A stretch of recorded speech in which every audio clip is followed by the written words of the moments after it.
Help me God. So help me God. Thank you.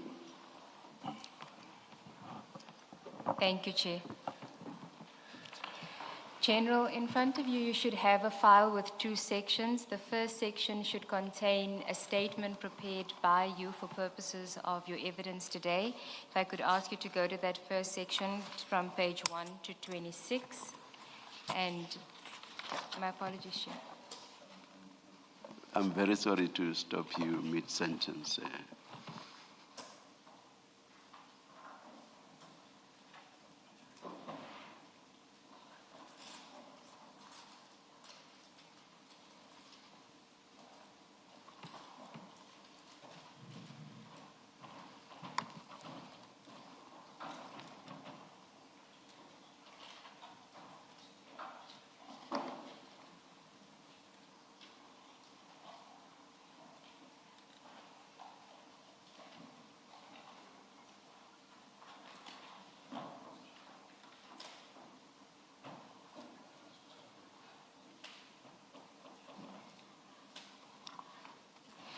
Sorry about that. Thank you, Mr. Chair. Gazmube. Thank you. General, your statement, page 1 to 26. Can you confirm the signature on page 26? I confirm it, Commissioners. And you confirm that this is the statement that you prepared for purposes of your evidence before the Commission? Indeed, Commissioners. Do you confirm that it is accurate, the contents of the statement is accurate? I confirm that, Commissioners. And then insofar as the annexures, just to confirm, the annexures to your statement, mark HFF 1 to 4 is in the second section from page 1 to 128. I confirm the annexures as well, Commissioners. Thank you, General. General, can we start at page 1 of your statement? And if you could, we did have the discussion about how you want to deal with your evidence.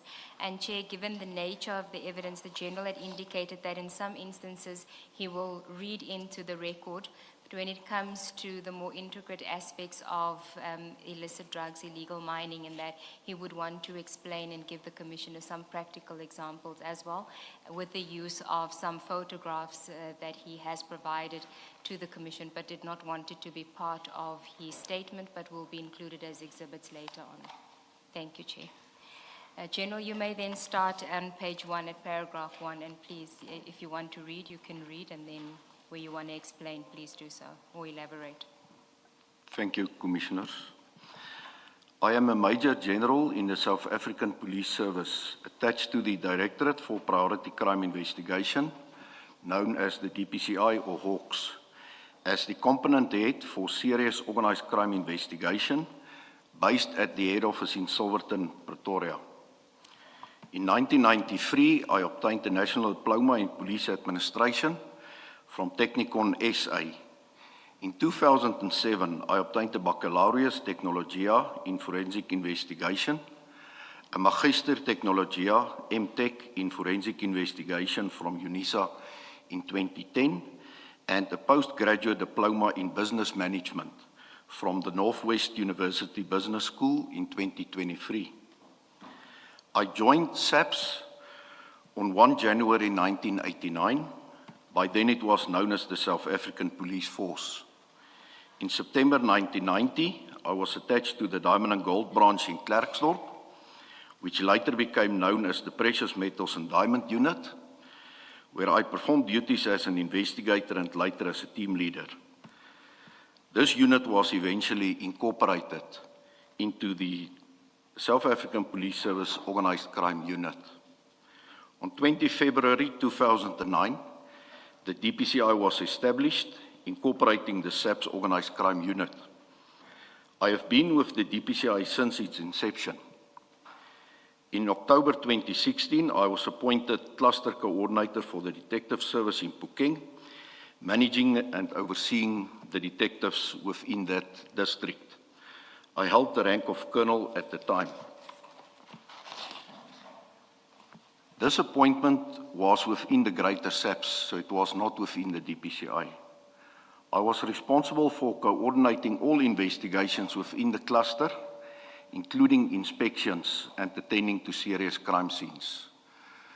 Commissioner, when I refer to serious crime scenes, it inter alia includes murder cases, serious robberies, house robberies, etc. That's happening on a regular basis within that space. On the 1st of January 2019, I was promoted to Brigadier and appointed as the Provincial Commander for Serious Organised Crime Investigation, or SOC in brackets, within the DPCI in the Northwest Province, and I was based in Klerksdorp. As the Provincial Commander, I was responsible for managing and overseeing the activities of the Serious Organised Crime Investigation units within the province. By then, it's now Lieutenant General Mboto was the provincial head responsible for all components in the DPCI. So by then, Lieutenant General Mboto was a Major General. On the 1st of September 2024, I was appointed to my current position as Component Head for Serious Organised Crime Investigation within the DPCI nationally. I currently report to Lieutenant General Mboto, who is the DPCI Divisional Commissioner, National Priority Offences Operations. Sorry, General, just before you proceed with that, there was an aspect that I canvassed with you in preparation for your evidence, which is not contained in your statement, but may be relevant to deal with it here in reference to General Mboto. You will recall, you say that you started on the 1st of September 2024. General Mboto gave evidence before the Commission about a takedown operation that had been undertaken on the 6th of December 2024 at Mr. Katiso Molefe's residence. And he said that you were one of the component heads that he had inquired from as to whether your unit was conducting any operations in the Sandton area. I just want you to address that and confirm and give us your version of what you can recall if you did in fact have that discussion with General Mboto. Thank you, Commissioners. Yes, indeed, I confirm the inquiry that was made by General Mboto. By then, on that specific date, we were at the Excellence Awards of the DPCI. I was approached by the General and he made inquiries with me, and I denied that any of my personnel are involved in any operation at Mr. Molefe's residence. And do you recall what General Mboto had specifically asked you? Did he tell you why he was asking you if your troops were involved in an operation in Sandton? No, I didn't receive any detail, Commissioners. Okay, so you weren't aware that it had related to an allegation that there were perhaps people that were imitating Hawks members at the residence, that was the allegation. He didn't tell you about that. I cannot recall that per se, Commissioners, but what I know for a fact is by that time there was a number of incidents where members of the public would impersonate them to be members of the DPCI and then take part in raids at premises, etc., and indicate that they are DPCI members. That I can confirm. Okay. And then for my curiosity, it seems that you were reporting to General Mboto in the Northwest, and then when you move in September 2024 to head office, he either moves subsequent to that or just before that, if memory serves me right. Did he have any part in your moving to head office? No, Commissioner. The General by then, when I got promoted to head office from the 1st of September 2024, the General Mboto was by then still the provincial head of the DPCI Northwest. And so I arrived in head office before him. Okay, thank you for clarifying that, General. You may then continue at paragraph 6. In addition, you now dealing with the other components within the DPCI, operational components. Thank you, Commissioners. In addition to the SOCI component headed by myself, the DPCI has the following operational components. It is the serious commercial crime component, then we have the serious corruption investigations, and then 2 operational support components. They do not carry dockets or execute arrests. They provide operational support to the operational components, the 3 major components. And they are the forensic accounting investigations, as well as the priority crime specialized investigations. And I've also mentioned in the statement who is the current acting component heads or appointed component heads within that space. Both have the name in, or as part of the name, investigations. That seems to suggest that they would carry dockets. Why do they have investigations in the name? Well, although they are intimately involved with investigations, commissioners, they do not carry the dockets. The dockets are being carried by either detectives within the serious organized crime space, serious corruption space, or serious commercial crime space. So they are rendering a support with, for instance, expert evidence that normal organized crime detectives are not capable of performing. So they assist us within that space. Thank you, General. 6.4? And then 6.4, Commissioners, it deals with, we also have the Tactical Operations Management section, known as TOMS, which is not technically a component. They report directly to the Divisional Commissioner, and they are headed by Brigadier Mokoena. Thank you, General. Just a question for clarification. It seems to me that you have serious commercial crime, you have serious corruption investigations, you have serious organized crime. Is there ever an overlap in respect of one particular matter where all 3 are involved in a crime, for example? And how do you navigate that? Indeed, Commissioners, the nature of the investigations that we are conducting tends towards overlapping, because organized crime can, for instance, never take place without corruption. So there's always that corruption element, and then in terms of then subsequent money laundering activities, obviously it goes hand in hand with fraud, and that then includes the commercial space. So it is, there's always that overlap. And we address that by means of a multidisciplinary, multidimensional approach where we rope in all the necessary resources to be effective with an investigation.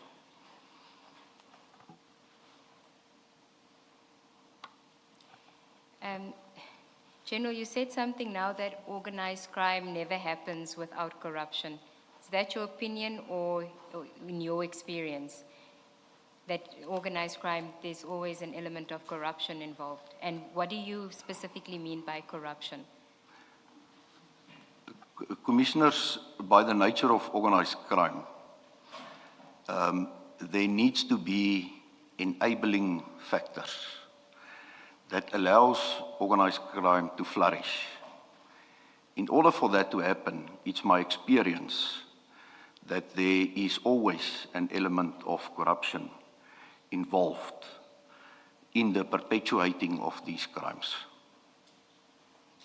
And by that you mean corruption within what, government spheres? What kind of corruption I refer? Both private and public space, Commissioners. Okay.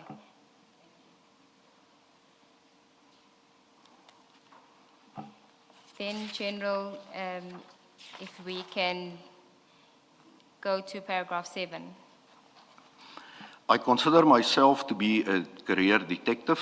Before my promotion to component head, I had an active role in investigating serious organized crime in the Northwest. These days, my role is more strategic than operational. I am responsible for maintaining policy and standards applicable to the SARCI component nationally. I also monitor the performance of serious organized crime investigation units nationally and guide and oversee investigations within this space. Can I just understand the overseas investigations aspect of it? You have your investigator, and you the component head nationally. So how do you oversee an investigation? For example, let's take the matter that you're going to be testifying about. What is your role in that? Because I'm mindful of the fact that there could be elements of interference where, as a head, you may interfere in an investigation, but it is labeled overseeing. So I just want to understand, are there parameters, guidelines into how you exercise your oversight role? Commissioners, let me first indicate that within my space at head office, I have investigating capacity within all 4 the sections at head office. So that enables my office to, for instance, take over certain investigations where there's problems, for instance, or where a province is not having the necessary capacity to deal with certain investigations. So it's not something strange for my office to receive a directive to oversee or to take over in its totality an investigation. In terms of the Port Shepstone matter, that investigation was taken over by my component shortly after the incident in 2021. Your component, but at that time you weren't the head in 2021. That's correct, Commissioner.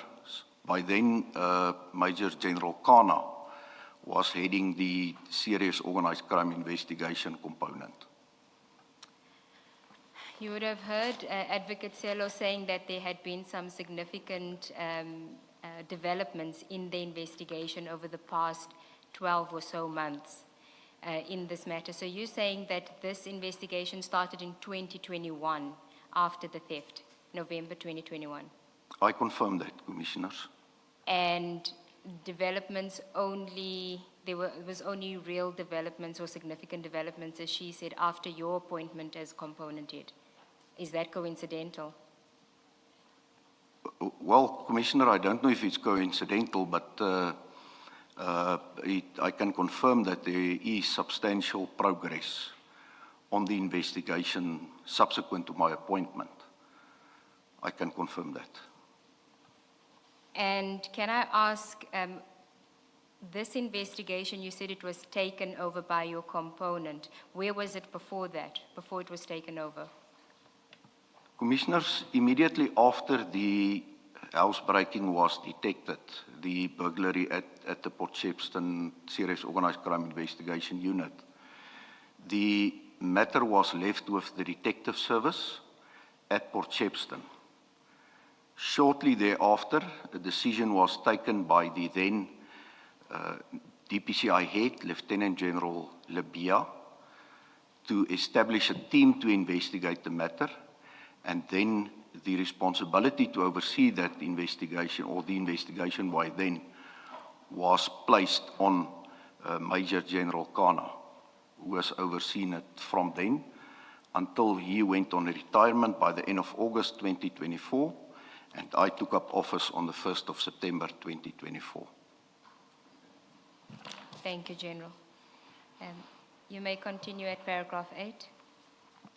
The primary purpose of this statement is to give evidence regarding the November 2021 theft of cocaine from police custody in Port Shepstone. However, I will traverse other related topics to give the Commission the necessary context to understand the events that transpired in Port Shepstone. Okay, we then move on to a new topic, serious organized crime investigations. You may continue from paragraph 9. Thank you, Commissioners. As stated earlier, I was the provincial commander for Soki in Klerksdorp Northwest, and thereafter promoted to component head for Soki nationally. In order to understand what Soki entails, it's important to understand what is considered a serious organized crime.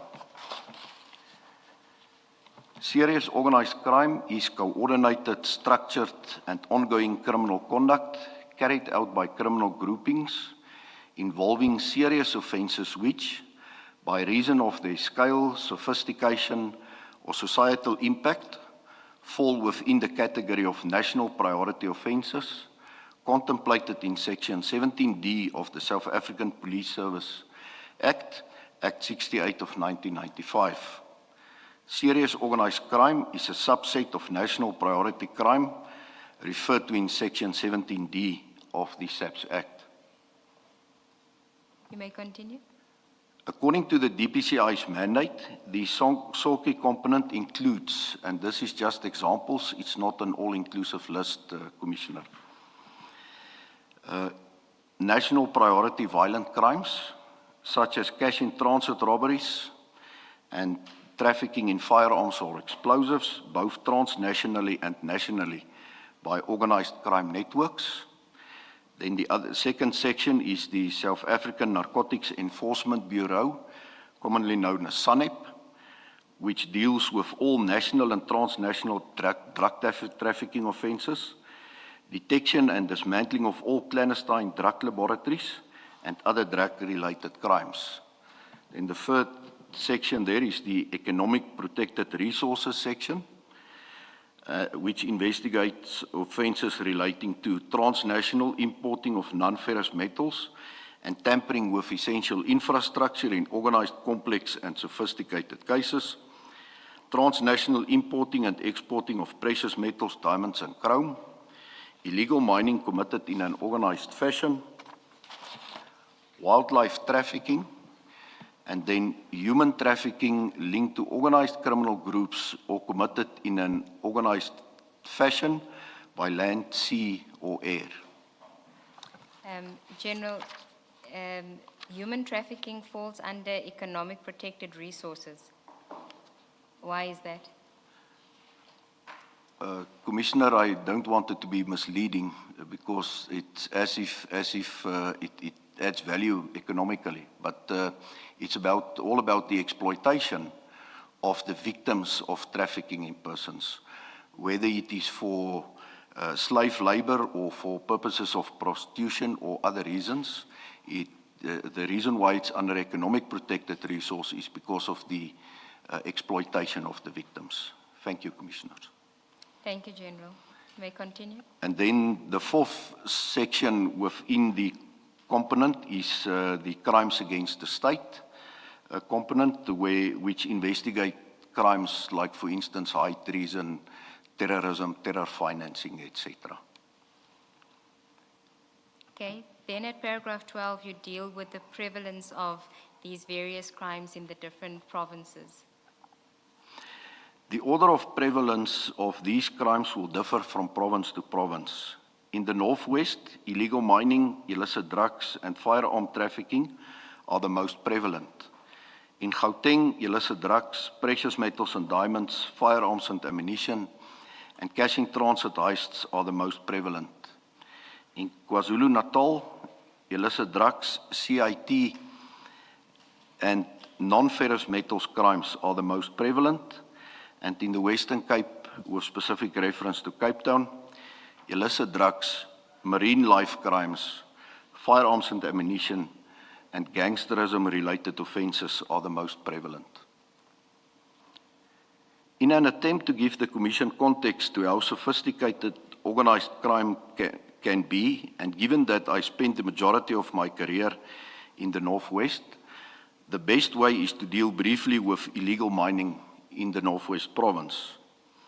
The police officials in the Northwest are faced with large-scale criminality by heavily armed criminal groupings conducting illegal mining activities at redundant mining sites or inadequately secured mine shafts.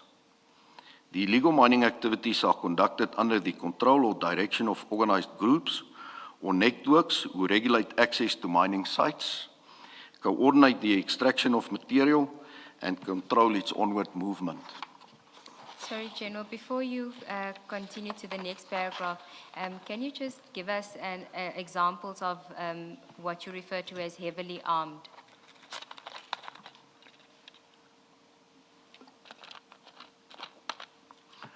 Thank you, Commissioners.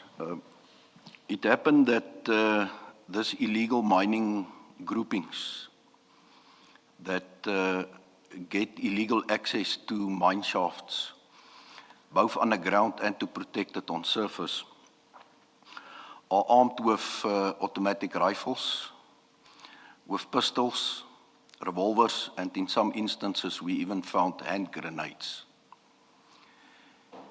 At some of the scenes we will recover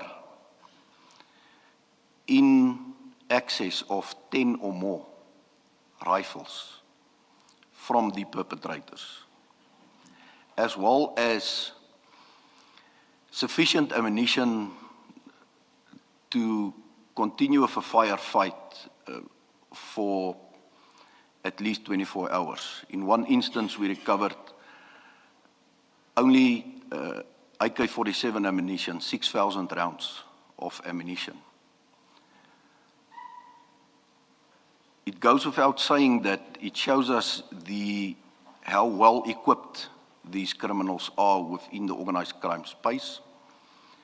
They have logistics, supply chain streams that provide them with food, as well as gold refining paraphernalia that they use both underground and on surface.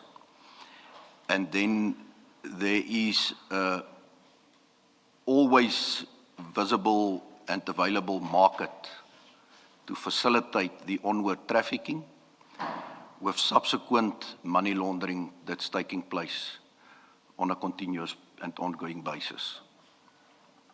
Thank you, General. Paragraph 15? 13. 15.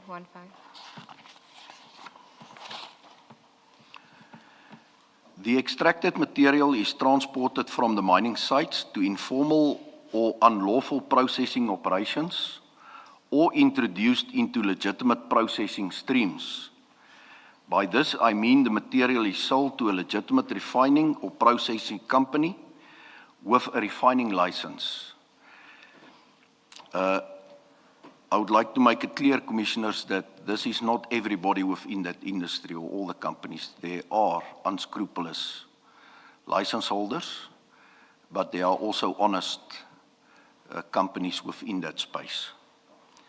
The material is sold through intermediaries and may ultimately be refined or exported.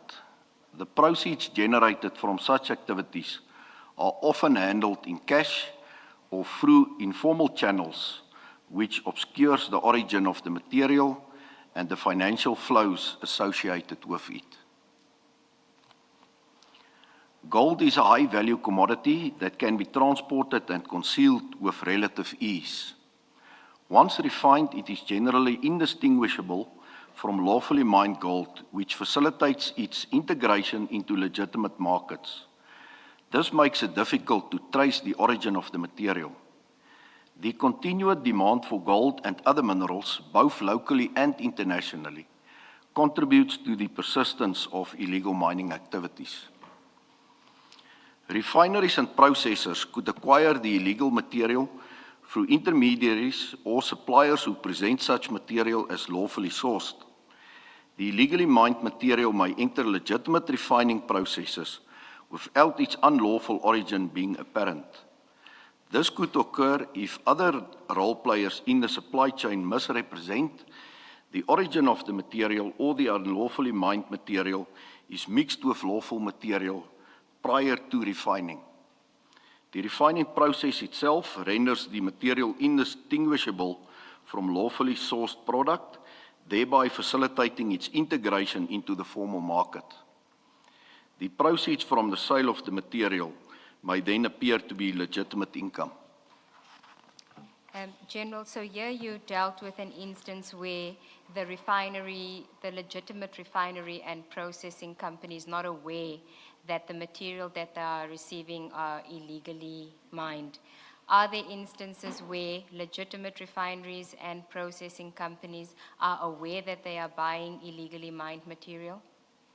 Indeed, Commissioners, there is a number of such cases already being dealt with in our courts, or that's currently before courts in South Africa.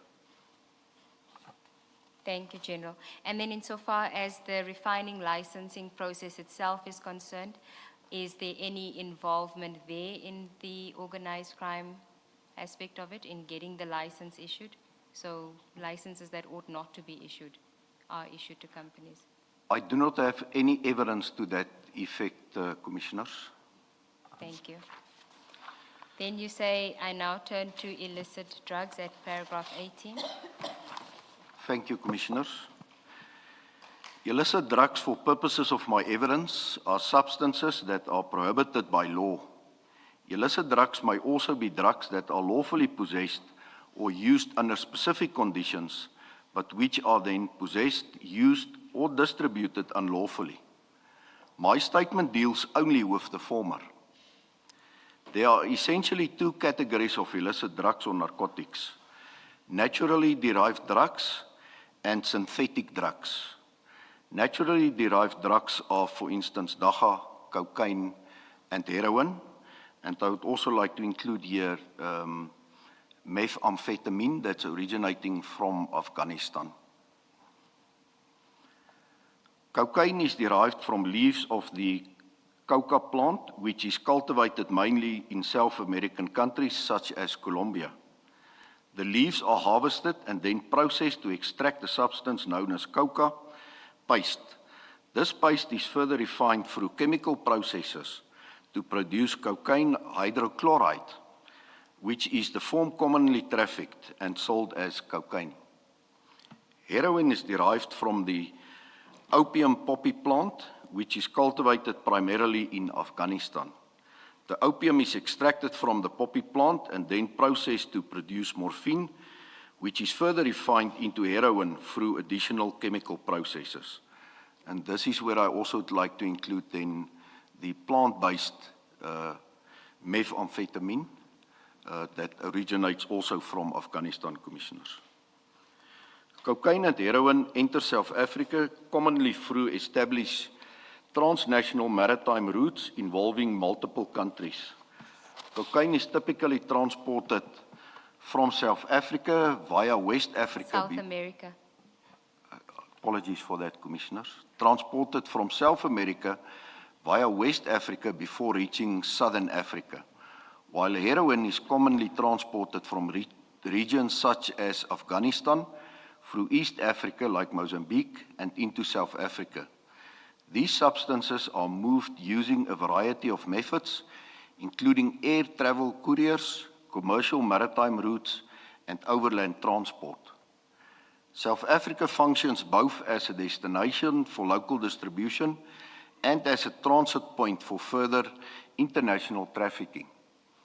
These activities are generally conducted by organized criminal networks operating across national borders. A common method used globally is called the rip-on, rip-off technique. It is essentially hiding drugs inside someone else's shipment in the container when retrieving them before the rightful owner ever knows. The illicit drugs are placed into a legitimately packed shipping container without the knowledge of the lawful consignor or consignee and are later removed from that container at the port or transit point. This method makes use of legitimate cargo to conceal the transportation of drugs. The process requires the trafficking syndicate to identify a legitimate container with a legitimate consignment from a reputable company. Usually an employee or employees at the consignor would be targeted by the trafficking syndicate. The transaction also requires corrupt officials in the source port as well as its final destination. The officials load bulk consignments of contraband in backpacks, baggage, and boxes placed preferably at the back of the container. Sometimes a duplicate seal is left inside the container. Should the container be opened, it can be resealed without raising an alarm that the consignment has been tampered with.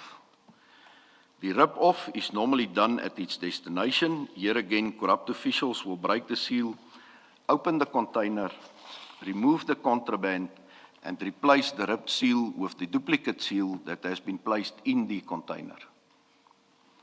In most cases, the port of origin is the port of Santos in Brazil, which is a free port requiring no customs duties from companies using the port.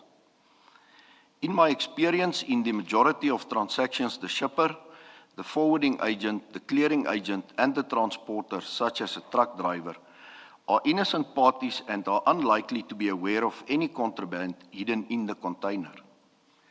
These parties rely on the information for the legitimate consignment contained in the shipping documents, such as the manifest document, the bill of lading, clearing and transportation documents.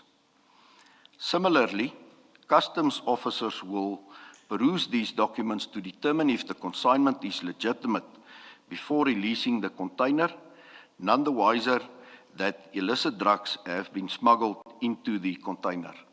I can perhaps also just here indicate, Commissioners, that SARS Customs do some physical checks on these containers, and then on some of it, obviously not all.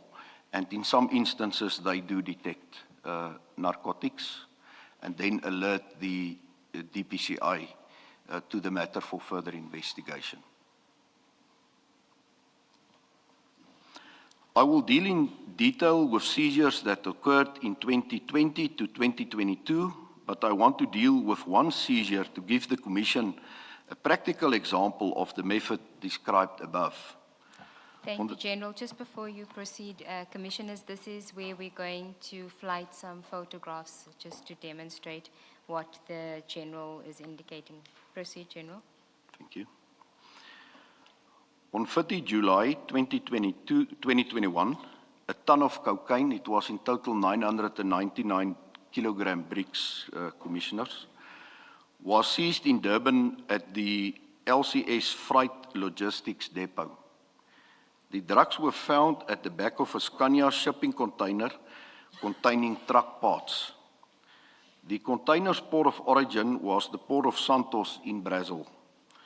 Scania was not aware of the cocaine in the container. The drugs were seized and taken to the Maiden Wharf police station. Prior to the DPCI arriving at the depot, members from border policing visited the company and placed a detention order on the container. At this stage, show photo 1. So if you can just describe that photo, General. The photo depicts containers, Commissioners, that's offloaded from vessels that docked in the harbor. And then photo 2.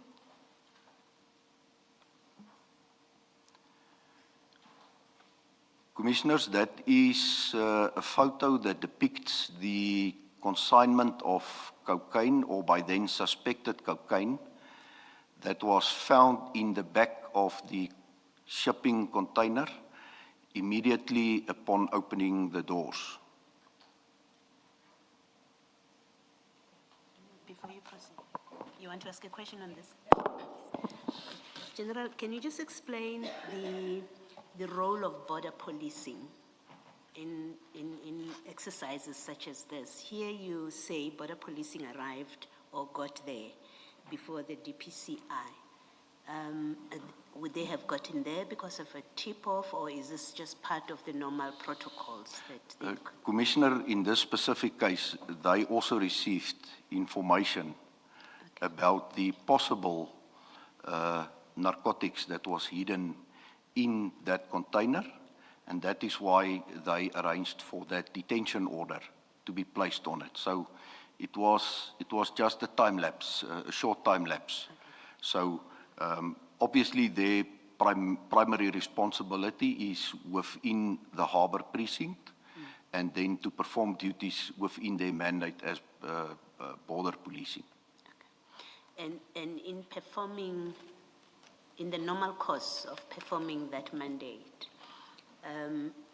would they do the kind of inspection that you say, for example, customs randomly does on shipments?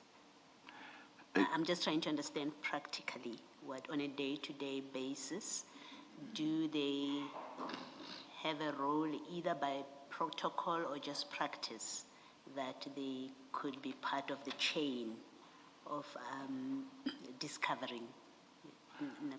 illegal narcotics, for example? Commissioner, I do not have detailed knowledge about the roles and responsibilities within that precinct.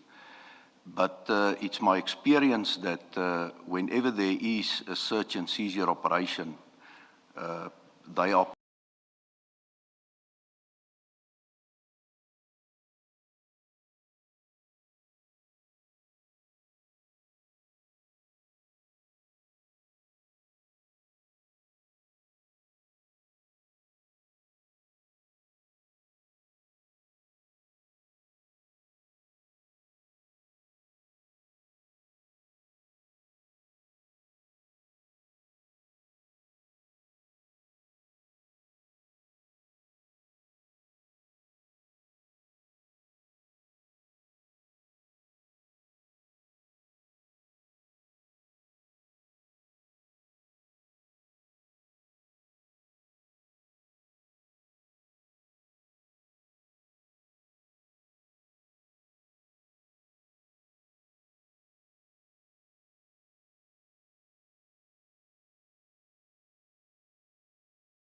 one. All right, so this is not the same one? It's not the same. All right, thank you.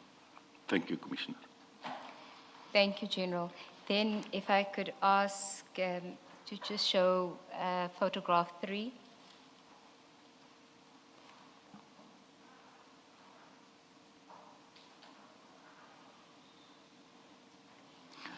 Oh, what- Commissioner, the photo that's depicted there is of the blocks of cocaine with the logo W or M, depending on how you look at it, that was recovered from one of the bags after the wrapping of that bag was removed.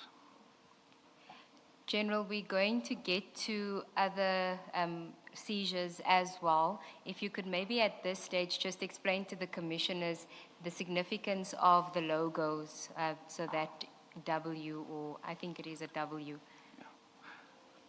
Commissioners, there's different logos that's being found on all these seizures. And the explanation for that is that it is the unique mark of certain individuals or a syndicate that's operating within the production space of the cocaine in, for instance, Colombia, that place their fingerprint or their identity to that brick of cocaine. That if there's in future a problem at the final destination, for instance, with the quality, it is clear from where that brick of cocaine is originating. Because I'm sure they can't have their fingerprints on it and they can't exactly have a note that says, I'm the supplier. Indeed, Commissioner, and that's why you will also find that there is perhaps multiple suppliers in one consignment that arrives in South Africa. And that's the reason why there will be multiple logos when such consignments are detected and seized. Thank you, General. If we can go to photograph 4.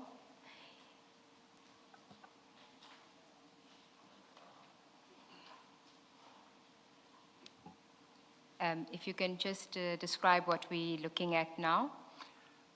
Commissioners, it's just another photo that depicts towards the bags of containing the cocaine in the back of the container.